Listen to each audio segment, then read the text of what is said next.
Hello students, हमने last class में laser देखे थे कि लेजर क्रिएट कैसे करना है, ऑल्टर कैसे करना है। उसी के बेस पे हम आज थोड़ा सा आगे और चलेंगे। हम आज यहाँ सीखेंगे कि पार्टी का लेजर कैसे बनाते हैं। फॉर एग्जांपल हमें कोई परचेज करनी है तो उसका लेजर कैसे बनेगा। तो आप क्या करोगे, क्रिएट पे जाओगे, लेजर पे जाओगे। मैंने यहाँ लिखा फॉर एग्जाम्पल राहुल ने परचेज करना है। तो मतलब क्या है, जब वो परचेज करेगा तो वो किस में जाएगा, सन्ड्री क्रेडिटर्स। सन्ड्री क्रेडिटर्स, क्योंकि जब हम परचेज करेंगे तो हमें क्या है, फॉर एग्जांपल मैंने आपको बोला भाई मैं 30 डेज बाद आपको पेमेंट दूंगा, तो सन्ड्री क्रेडिटर का मतलब हो गया देनदार, उसने पैसा आपका देना है। तो जब भी हम परचेज करेंगे तो किसमें जाएगा, सन्ड्री क्रेडिटर में। और जब हम सेल करेंगे तो किसमें जाएगा, सन्ड्री डेटर में। ठीक है, अब हमने यहाँ पर क्या करा, maintain bill bye bill yes करा हुआ है, एंटर एंटर करा। जो कंपनी का पैन नंबर है वो आप यहाँ पर डालोगे।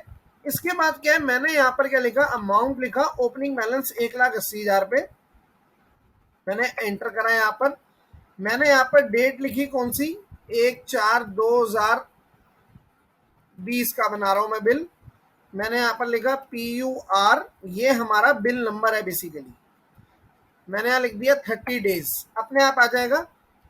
75,000 मैंने अमाउंट डाल दिया। अब बाकी कितना बचा, 1,05,000, उसकी पेमेंट मैंने कर दी यहाँ पर 2/4/2020 को। फिर मैंने यहाँ पर क्या डाला, आप यहाँ से ऑल्ट कंट्रोल सी से कॉपी करो, ऑल्ट कंट्रोल वी पे पेस्ट कर दो। बात समझ आ रही है। अब यहाँ पर वो कह रहा है बिल नंबर सेम नहीं होना चाहिए, तो हमें यहाँ पर क्या डालना पड़ेगा, मैंने यहाँ 205 कर दिया, यहाँ कर दिया 30 डेज, और कंट्रोल ए से मैंने इसको सेलेक्ट कर लिया, यस कर दिया, कंट्रोल ए हो गया। बात समझ आ रही है। तो पार्टी का लेजर कैसे बनेगा, मैंने यहाँ पर पार्टी का नाम डाला, मैंने यहाँ फॉर एग्जांपल नाम डाला है यहाँ पर अक्षय सन्ड्री क्रेडिटर्स, एंटर करा, एंटर एंटर एंटर एंटर। यहाँ पर मैंने अमाउंट डाला फॉर एग्जांपल 2,20,000 पे, 1/4/2020 को मैंने यहाँ पेमेंट करी। हमारा बिल नंबर क्या है, मैंने यहाँ डाला था PURA 215 डाल दिया। 30 डेज, डेज लिखने की जरूरत नहीं होती, अपने आप एंटर करोगे अपने आप आ जाएगा 1,30,000। इसके बाद 2/4/2020 को हमने पेमेंट करी, यहाँ से हमने कॉपी कर लिया, all control C all control V, आपने यहाँ कर दिया 219, 30 डेज डाल दिया, कंट्रोल ए करा और सिलेक्ट कर दिया। बात समझ आ गई। ये हमने बनाया किसका, परचेज का। अगर आपको डेटर्स का बनाना है तो क्या करोगे, यहाँ पर ऐसा नाम डाल दिया मैंने मोहित, यहाँ किसमें करा, सन्ड्री डेटर्स। क्या करना है, सन्ड्री डेटर्स, क्योंकि हम यहाँ पर सेल कर रहे हैं तो हमें क्या आएगा, कैश आएगा। तो हमने यहाँ पर क्या करा, अमाउंट डाला पहले। अभी आपको सिर्फ मैं लेजर बता रहा हूँ, लेजर क्रिएट कैसे होते हैं, और कुछ नहीं बता रहा मैं। कैसे हमें बिल नंबर डालना है वो सब चीजें मैं आपको बता रहा हूँ। यहाँ पर हमने, जब हम सेल कर रहे हैं तो सन्ड्री डेटर होगा, मैंने यहाँ एम लिख दिया 101, 30 डेज।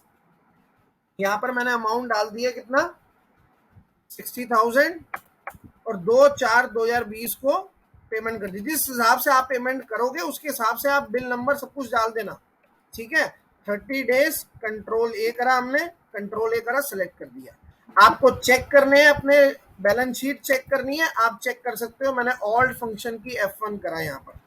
ठीक है, ये सन्ड्री क्रेडिटर्स बता रहा है, जो कि 4 लाख रुपए हो गए, उसमें अक्षय और राहुल है। और अगर डेटर की बात करी जाए तो 1.5 लाख रुपए का मोहित है। बात समझ आ रही है। तो ऐसे हमें लेजर्स क्रिएट करने हैं पार्टी के भी। आने वाले टाइम में हम समझेंगे स्टॉक आइटम कैसे क्रिएट करनी है, हमें अपनी स्टॉक का गोडाउन कैसे बनाना है, हमें यहाँ पर अपने यूनिट्स कैसे बनानी है, हमें स्टॉक ग्रुप कैसे बनाना है, स्टॉक कैटेगरी कैसे बनानी है, स्टॉक आइटम कैसे बनानी है। ये सब चीजें आने वाले टाइम में आप मेरी वीडियो से देख देख के आराम से समझ सकते हो, बिल्कुल 0 से लेके 100 तक। अगर आपको मेरी वीडियो अच्छी लगे तो प्लीज वीडियो को सब्सक्राइब करो, लाइक करो, शेयर करो। Thank you.